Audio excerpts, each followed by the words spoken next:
Okay, we are talking today on the podcast with Olivia and Emma. They are part of the Hudson Bay Girls, the summer 2025. They're going to be paddling from Lake Superior and Grand Portage all the way up to Hudson Bay, and we are excited to share some of this on the podcast. So let's jump in and start with some background on paddling and the origins of this adventure and trip that you're planning and why it's happening.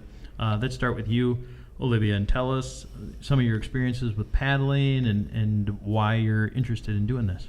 Yeah, absolutely. So I did my first Boundary Waters trip when I was 14 years old back in 2019 through the Girl Scouts Northern Lakes Canoe Base. That was just an amazing experience. It was a week-long canoe trip. We did the man chain. We went up into the Canoecopia.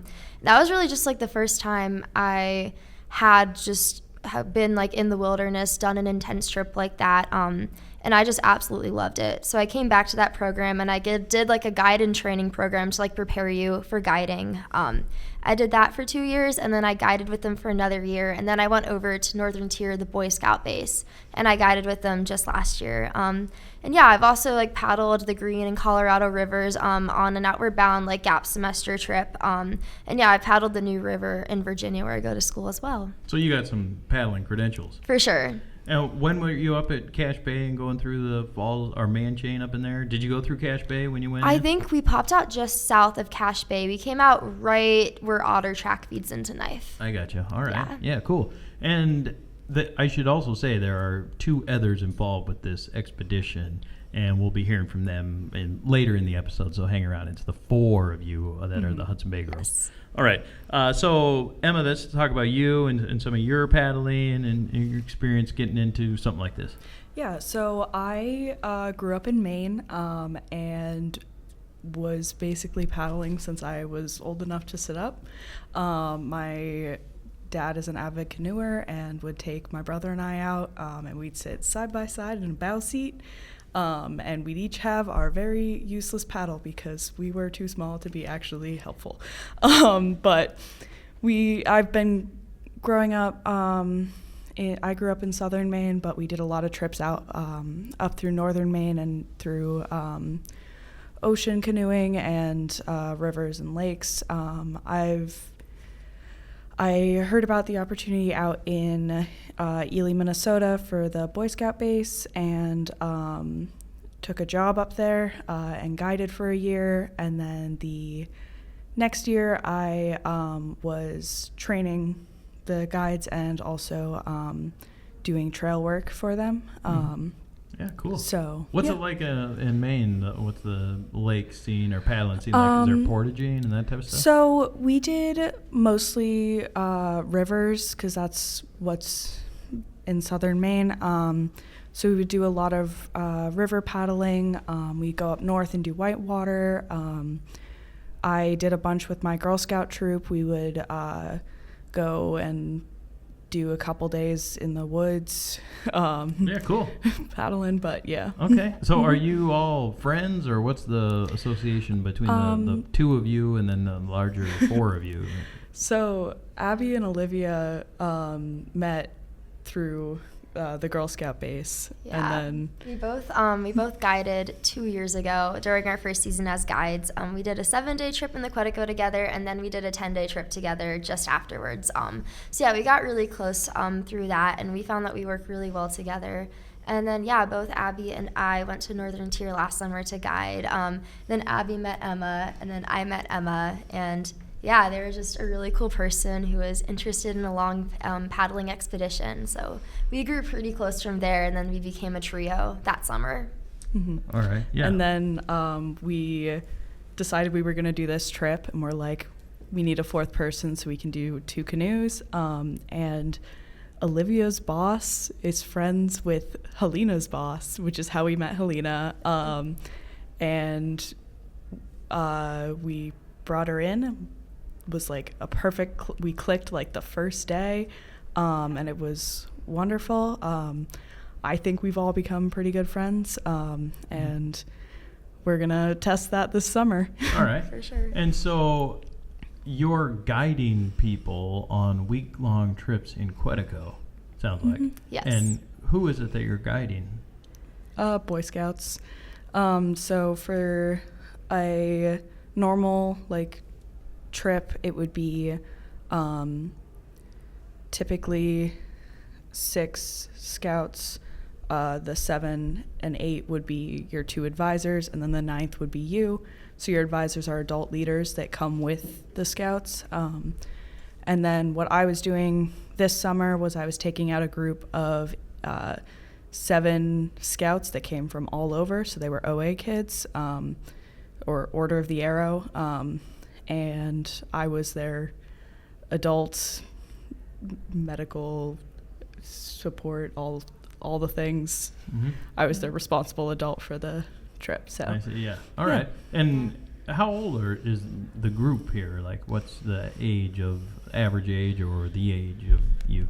Yeah, so I also, before Northern Tier, I guided for the Girl Scouts, and that was really like any female age like 12 and up, essentially. We also did groups with adult women, very similar style to Northern Tier.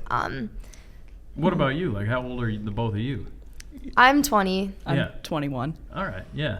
And so the idea to paddle as a group up from Lake Superior to Hudson Bay, where did that start? Yeah, so I read Hudson Bay Bound by Natalie Warren, and I believe it was like winter in 2023, just a few months before my first guiding season. And since like my first trip in the Boundary Waters, I kind of always knew that like wanted to paddle farther. Like I wanted to go do Grand Portage, get to Lake Superior. I wanted to paddle up to Canoecopia, and I just kind of had like all these big trips in mind, but I'd never thought about an expedition until I read that book. And just like the way she just describes the paddling up there and the scenery and just the adventure, that really drew me into where I was like, you know, I think I want to do that. And I love the Boundary Waters so much, so I was like, you know, I really want a way to include that. I've discovered the Vagabond Voyageurs expedition from Lake Superior to Hudson Bay, which is very similar to ours. I discovered that my first guiding summer, and I was like, you know, that route sounds truly amazing. Yeah, I talked with Abby a lot about that, and then Abby came on board pretty soon, and we started planning. Mm-hmm. Yeah, I heard about this through Abby. I made friends with Abby, and she was like, I'm planning this great trip, and was telling me all about it and showed me some maps, and I was like, oh my gosh, you guys are crazy. Can I join? Nice.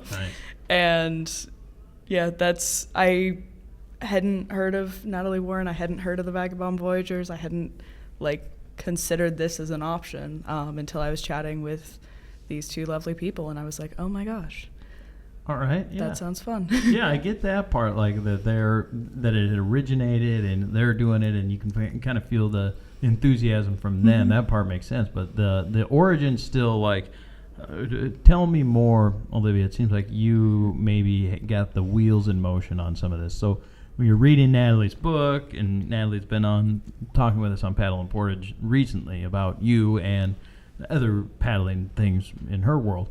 But when you read a book like that, I think most people are sort of in awe of her and the experience, but not necessarily thinking, how can I do it? So why, after just reading it, did you want to do it? What parts made you want to experience what she was, or at least, your version of it?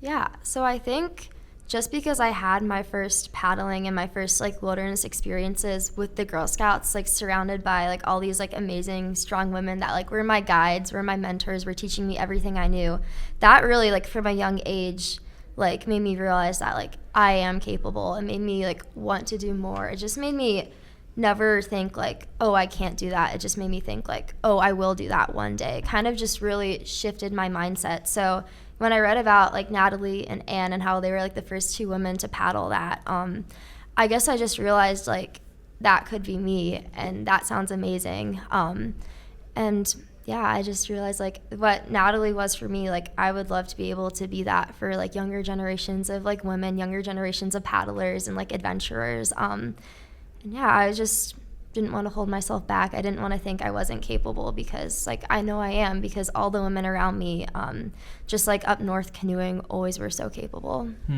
So how are you making this possible financially and time to do this? So we have a couple ways of doing this. Time-wise, we meet once a week online, because we're all over the country.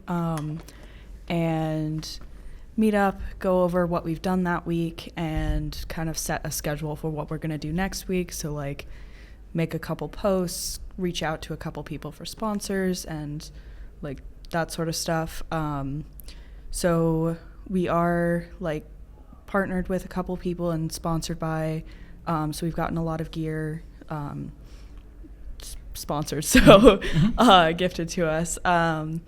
And then we also have been lucky enough to receive some donations from people who want to see this continue, because we're all college students. We don't necessarily have the means to do this if it weren't for all of, like, the wonderful people who have helped us. So I got it. All right. So you're still in college. This isn't like I've graduated and now I'm going to start my professional life. I'm graduating 1 week before we push off. So I walk across the stage, and then a week later, I'm pushing off on this trip. Right. Yeah. What about you, Olivia? I'm a current sophomore right now at Virginia Tech, and so I'll be going back into my junior year and 2 more years of school after this expedition.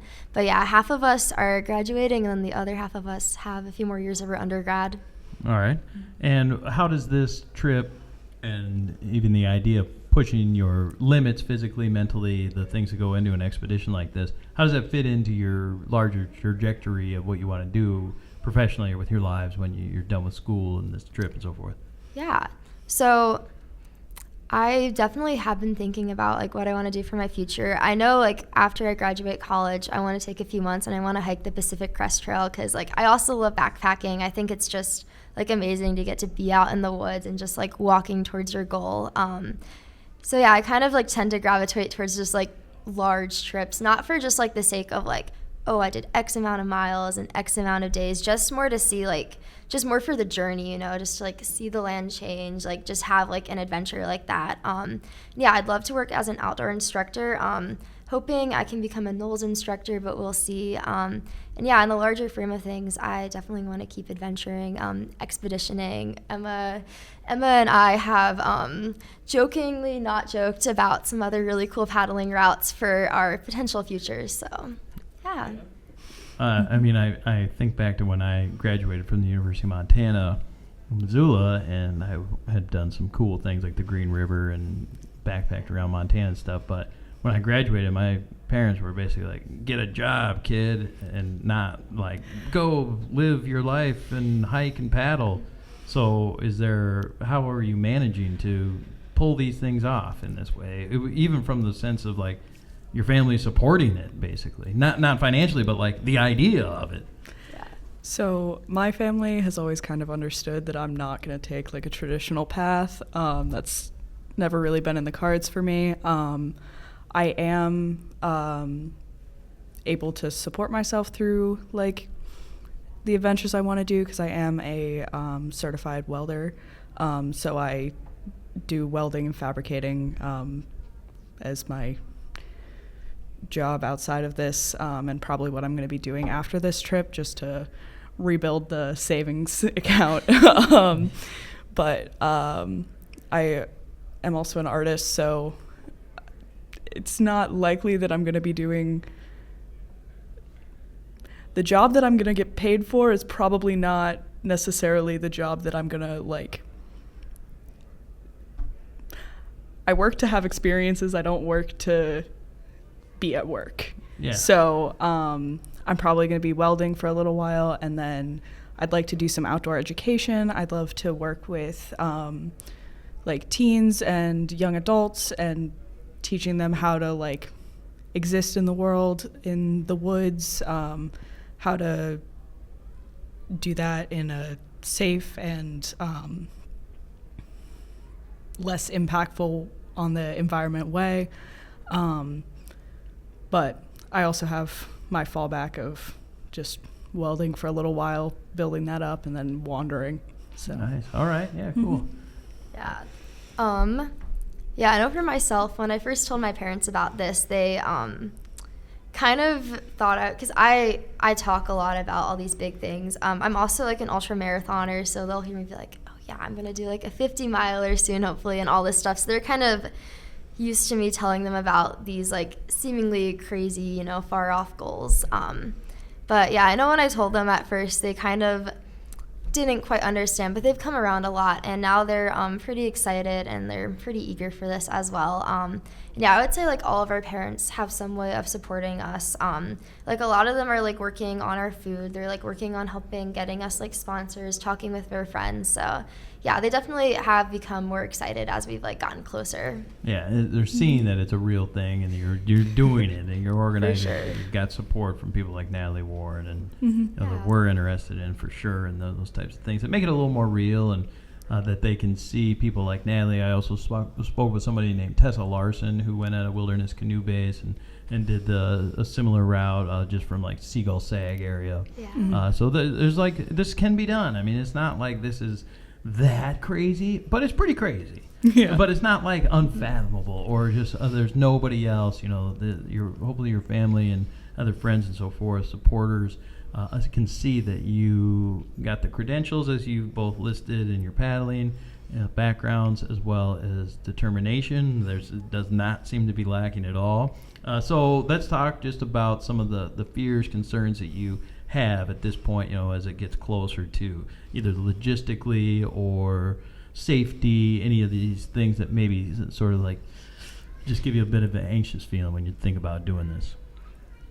So I know for a lot of us, we like have, just from like guiding with different programs, like, we hear like a lot of stories about like just like a lot of incidents and like accidents that happen on canoe trips. So I'd say that we all have a very good like risk management mindset, and especially like an expedition mentality mindset, where like the longer the trip is, like the less like daily risk you're going to take. Like if you're on like a 1 week canoe trip, you fall on a portage and like you cut your knee open or whatever, like it's fine. You can probably go to a doctor in a few days. But like if you do that in like the second week of an 85-day expedition, like that could become infected. That could be a problem. So it's really this idea of just being conscious about the risks and taking less risk, as well as just like doing more self-care, like taking that time when you get to camp every day to make sure that you're doing well mentally and physically. And yeah, in terms of just more like risky sections, I would say that we definitely are going to be very cautious on Lake Winnipeg. It's like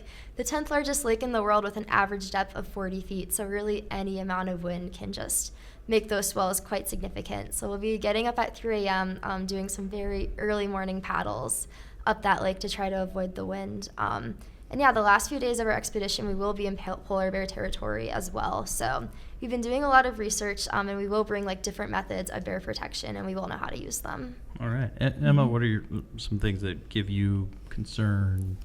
So I think my probably largest concern is one of us getting like injured enough that we like can't continue. We are all going to sign a contract at the beginning of our thing that's going to help us like be more connected for risk management. But then if something does like that you can't predict goes wrong, little nervous about that. Broken leg is something that floats around in my head fairly often, which you can do as much as you can to fix that on trail, but that's not gonna, you gotta go to the doctor for that. Yeah, and the trip. So yeah.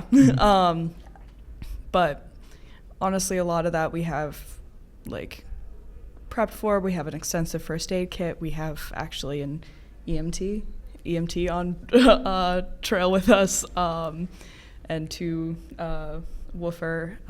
So we've got a fairly stacked crew in the medical sense, but and then first aid and whatnot, and then also worst case scenario, the little SOS button on our inReach. And yeah, we will be carrying 2 Garmin devices. One is a 67i and the other one is a Garmin inReach, and both are satellite communication devices. So worst case scenario, we'll be hitting the SOS button, but more likely we'll just be sending in like our daily check-in message. And yeah, very extensive first aid kit. Abby's a wilderness EMT, and then Helena and myself are both wilderness first responders. And just between all of us, just from like our guiding experience and also just our experience like working with different like university outdoor programs and everything, like we've all seen evacs before, and like we've all had to handle some sorts of medical incidents with our crews. So I just think that coming from that background of being an instructor and then going on this personal trip has kind of just given us like a good idea for how to manage these incidents. What about is this a trip ending type thing, like egos and moods and fatigue, and somebody else is tired on a day and the other party wants to keep moving on, like things that aren't as tangible as a broken limb, but like ego and fatigue. What about those things? Yeah, so one of the things we're doing to like manage that a little bit is we're going to be together for a very long time.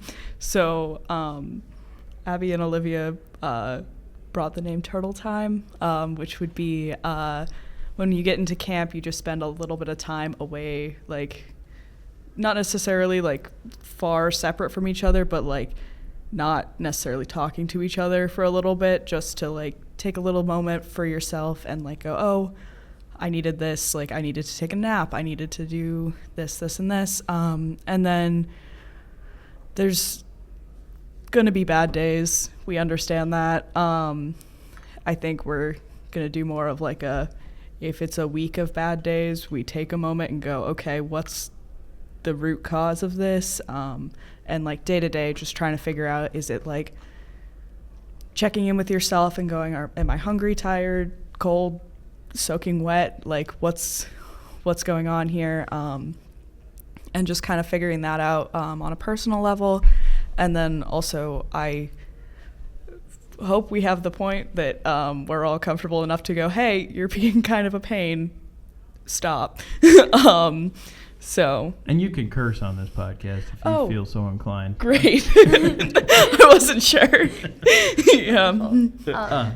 Sure. So you've talked about this, in other words. That you're not afraid to bring up the fact that somebody might be crabby and what are we going to do, and if it's prolonged, what's that mean, and that you're being proactive about that. That seems like a really, really good idea. Yeah. And we will have like a group contract as well, and like we're still like, it's a very much like an ongoing process where like as we're planning we're adding to it, but the basis of that is like if we come across like an obstacle and like a rapid and 3 of us feel good running it and 1 of us doesn't, we'll find another way, we'll find a portage. So yeah, we're just trying to very much like keep the conversation open always, and yeah, just be honest with each other, check in with each other. I think the benefit of being a 4-person crew is that if there were 2 of us, we would kind of get very tired of each other. With 4 people, you kind of like, you have some more people you can mingle with, some more people you can talk to. But yeah, we'll definitely be prioritizing self-care when we get to camp, and definitely just giving each other the space we need to still feel good on the trip. Right. Okay. Exciting. So you mentioned 4-person group. Let's bring in the other 2 members of the party. We'll talk with them. This is Olivia and Emma, and we'll look forward to following the journey. And we're going to just pause for a brief moment, and we'll be talking with Helena and Abby in just a moment. Hello, I'm Bear Paulson from North Star Canoes. This is titled Minnesota is Unique. Sven and Oli got stuck here and never left. We have more Scandinavians per capita than the countries clustered around the Baltic Sea. We are the land of lutefisk and lefse. Rocky and Bullwinkle added to our uncommon fame. Frostbite Falls is the icebox of the nation. I cheered when it was below 0 for the Super Bowl in Minneapolis a while back. We needed that to cement our frigid reputation. Minnesota is also unique in having 3 major watersheds. From the BWCA, paddlers can go north to Hudson Bay, or east to the Atlantic, or with some portaging south down the Mississippi. North Star is unique too. We build canoes with an incredible blend of seaworthiness and efficiency. Seaworthiness means you'll be safe when the wind kicks up. Efficiency lets you get where you want to go. North Stars are easy to paddle on glassy days, and safe to paddle on rough ones. Rent a North Star at nearly all the BWCA outfitters, or purchase a new one from retailers nationwide. Support for this episode of the podcast comes from Borderland Lodge, inviting listeners to unwind, explore, and create lasting memories against the backdrop of the Boundary Waters. They're offering pet-friendly cabins, lakeside lodge rooms, and cozy weekend dining along the shores of Gunflint Lake. You can find more about Borderland at their website, borderlandlodge.com. Also, check out their Instagram page for some of the incredible Italian pasta meals that Steph is making up at Borderland. Oh my goodness. Check it out, Borderland Lodge on Instagram and Facebook, or their website, borderlandlodge.com. All right, now we're talking on the podcast with the other members of the Hudson Bay Girls 2025 expedition from Lake Superior all the way up to Hudson Bay, and it is Helena on the left and Abby there. Hello. Hi. Thanks for having us. Yeah, of course. It's really exciting to hear more about the trip. As I said, I talked with Natalie Warren earlier in the winter about it, and now it's getting a little bit closer. What's the estimated projected start date for the trip? Yeah, we got our Boundary Waters permits for May 26th. That's when we're shoving off from Grand Portage on Lake Superior. And is that like a South Lake entry permit, or what is the actual? Yeah, it's South Lake. Mm-hmm. So we'll take the Pigeon River up. Yeah, or South Fowl Lake, or one of those. Yeah, one right. of the two. Mm-hmm. I can't remember which one comes first, Okay, but yeah. we'll take the Pigeon River over. Right. And have you checked out like the Grand Portage area, like where you're going to be? Do you have to like tell people with the band, the Chippewa band, that you're going to be sort of doing this? Is that a thing you have to get clearance on, or just a sort of an acknowledgement that you're going to be there? And then like, do you know what the Grand Portage entails and all of that? Yeah, so for everyone listening, it's an 8.5 mile portage, and it takes you from Lake Superior to the start of the Pigeon River. This is where the Voyageurs would kind of end their voyage at the, they would take all their fur trades, and they would trade with people both at Hudson Bay, and once they reached Lake Superior, those were two big ports. And to your point, we are going to be traveling on a lot of indigenous rivers and a lot of indigenous waterways. So we are trying our best to acknowledge that we are going to be traveling through these areas and to acknowledge the history that's occurred in the history that land has. So we've been working with indigenous communities to make sure we're doing everything that we can to travel. And most people come down that route. Everybody I think I've interviewed who's come down it. Yes, we will be going upstream on the Pigeon River. And up the hill from Lake Superior. That is true. Wow. That is true. Yeah, so we've had a couple of friends do it the other way. It is going to be a challenge. It's going to be a hard first couple days to push through. But I wouldn't want to start my trip out any other way than acknowledging this like fantastic history of the land and going through this big challenge with my best friends. Because you could have started like on Gunflint Lake or Sag or something else, and you're choosing to do it from Lake Superior. Yeah, I think it's just like honoring that history. The Voyageurs would make it all the way to Lake Superior. We're gonna start there. Yeah, Olivia,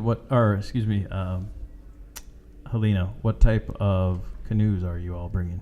Yeah, we're bringing North Star canoes that Abby and Olivia, actually, that's going to be their canoes, and they're B-17s. So they're very nice, and we're super excited. We wanted something that was light enough that would not exhaust us on our trip, but also durable enough that we can take it through the whitewater sections that we're going through.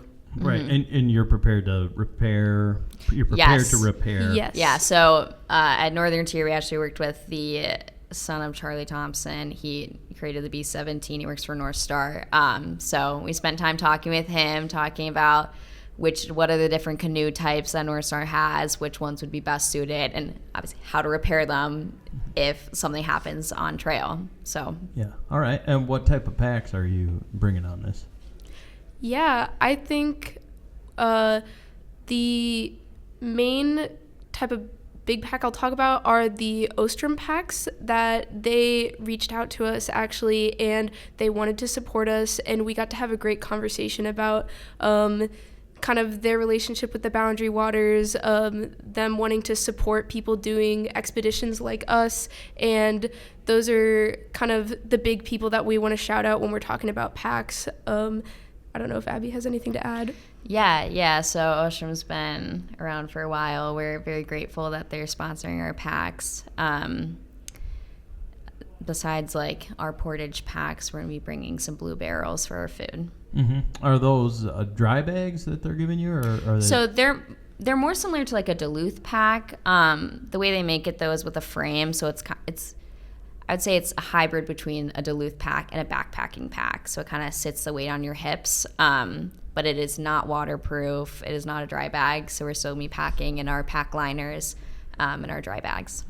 And what about food? What's the plan for food? Are you getting resupplied? Or tell me about the food. Oh yeah. Food is probably the most effort that we're putting into this. It's been like a gigantic process, working with people's parents on like figuring out dehydrating all of the food and planning out meal cycles. We have a 14-day meal cycle to keep things fresh, and we're gonna start off by doing 2 resupplies while we're in the Boundary Waters area, and then after that, when we get to more remote areas like Winnipeg and Hayes, we'll be taking a month of food at a time. Yeah. So my parents' retirement little hobby right now is dehydrating all of our meals. So every couple days, I'll get a photo of them dehydrated, like 60 cups of rice. So they've been really great in supporting us with that. We will be shipping to Norway House, and we will be shipping to Kenora. We'll have an assisted resupply right before we hit the Lake Winnipeg. And then, as she said, a couple in the Boundary Waters. And what's the menu? Like, what's the standard? Give me a day's worth of rations. Yeah, so I mean, our breakfasts are pretty simple. We have what we like to call boat oats. That's a hit the water morning, and you have your oats in the boat. We have oatmeal. For lunch, we kind of have a mix of everything, like peanut butter and jelly. We have tuna, chicken. And dinner is a lot of our dehydrated stuff, a lot of rice, a lot of beans, pastas. Any fishing along the way to have some protein that way? Oh yeah, I would probably say that I am the fisherwoman of the group. I do fly fishing, so I'll be taking my fly rod with me, and I think it's just something that will relax me and brings me a lot of joy in the outdoors. I love connecting with the environment in that way. I can't say we can rely on me catching giant fish for us to eat as a meal, but I think it'll be a just kind of great part of our trip. I'll get to teach everyone some of my tips and tricks and kind of things like that, but yeah, and I'd like to mention too, on to what Abby was saying of like all the work that we're putting in and our community is putting in, that it takes a village when we're doing all of this stuff, and that's why it's really awesome that we have so many people in our community supporting us and putting in work to help us out to make this trip possible. Right. Yeah. Okay. And so the fishing aspect of this. Yes. Is that you'll be carrying a fly rod in a case and then assembling it at camp or when you want to fish? Yes. I have it in my little case. I have an Orvis rod that I just like pop together, and we're working on like the details of all the fishing gear we want to bring. But I have my little fly package. I'm looking into like small collapsible backpacking nets that I can take out with me and things like that. Yeah. And like dry flies or flies that go below the surface? I have a collection of both. I have dry flies, but I'm also bringing my like little, I think it's highlight fluid, that I just dip them in to get them in the water. So okay. Yeah, sweet. All right. Interesting. That's cool. And I mean, that's nice protein that you don't have to lug around with you if you can get some fish. Well, I'm super excited for it. Yeah, I think it would be really awesome. All right. Well, I was interested. I thought that the response from both Olivia and Emma about some of the non-traditional, what are you going to do if you break your leg type stuff, more about like moods and if somebody's crabby or if you're not getting along out there, how you're going to navigate some of that, or if you just like get tired and you're like, this, I don't want to be doing this. Like, how you're going to plan for that, and what your thoughts are on that. Yeah, that's a great question. We've all been working in camps and with youth participants, so we've seen a lot of, I don't want to paddle, I'm having a crappy day, and that's okay.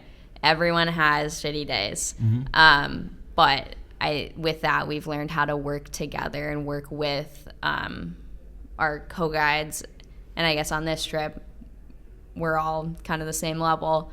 So kind of working through that, talking it out, making sure everyone's feeling good. But sometimes you just have a shitty day and you have to work through it. Yeah. All right. Yeah, coming from a trip leader perspective, I honestly see my interpersonal skills as one of my greatest strengths as a leader. So I am always trying to work things out in my brain and practice empathy when I'm working with other people. And I think it's really important to have good relationships with the people I'm working with and have honest conversations, even if they're hard. And I think through that, it's going to take a lot of mental resilience from us to maintain, I guess, the promises that we make to each other at the beginning of the trip in our contract to kind of just break down the barriers between each other. But I don't know, my friends know that I kind of am the peacemaker within my groups and things like that. So I plan to just come at this with a lot of empathy and try to, diminish problems before they become an actual problem. Mm-hmm. All right. I see. That seems like you've thought about this as well, which I'm really grateful that this wasn't like that's not going to be a thing. Like, it sounds like it probably will be a thing at some point on the trip. Yeah, absolutely. It's a long trip. It's going to be really hard. It's going to challenge us mentally, physically, emotionally. And I think I've seen you engage with our social media posts, in either individuals or through the account that you have for the trip, Hudson Bay Girls. Are you going to just be detached completely? Are you going to have phones for pictures, and then, when you get service, you get it type thing? Or what's your engagement with email, social media, and that type of stuff? Yeah, so we're going to prepare some posts ahead of time that our family members can push out about the process beforehand, or if we get somewhere. But there are a small collection, a handful of towns along our route that we can stop and get, Wi-Fi or cellular and post something. So make sure to follow us over the summer so you can get some live updates on that. Right. Okay. And do you think we'll be able to communicate with you in some way? Yeah. We'll definitely set something up. Sweet. All right. Yeah. Great. Well, we look forward to following the journey and seeing how it goes for you, following it and sharing the updates with our podcast listeners, people who follow Paddle and Portage. It's really great to meet you in person. I'm glad it worked out that we could connect at Canoecopia, and that you have Natalie Warren's full endorsement and people like Bear Paulson's full endorsement and support, and people are really cheering for you. I mean, I'm beyond just obviously your families and close friends. There's some serious people in the paddling community. You're talking about Bear and Natalie. Those are that's some elite people in this niche world in which we occupy, and so there's a lot of support, and that can kind of extend out into the ethos of people's feelings and sentiments as you're out there on those kind of strange nights out there in the woods, night 50. Yeah, I think it's been great for. I honestly feel like Natalie's really paved the way for women. We have not nearly run into as many doubters, I could say, as she has. So it's been really amazing that the progress that the paddling community's made, and that we hope to continue.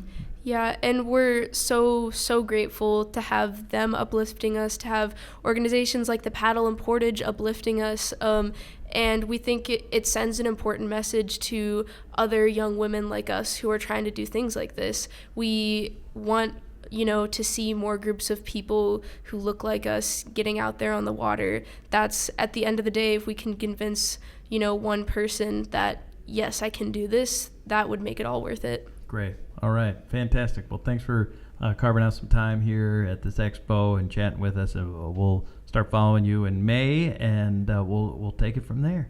Thanks a lot. All right, now we're talking with Helena and Abby. Earlier in the show, we heard from Olivia and Emma. They're the group of four on expedition this summer 2025 called the Hudson Bay Girls. So thanks so much. Thank you. Thank you.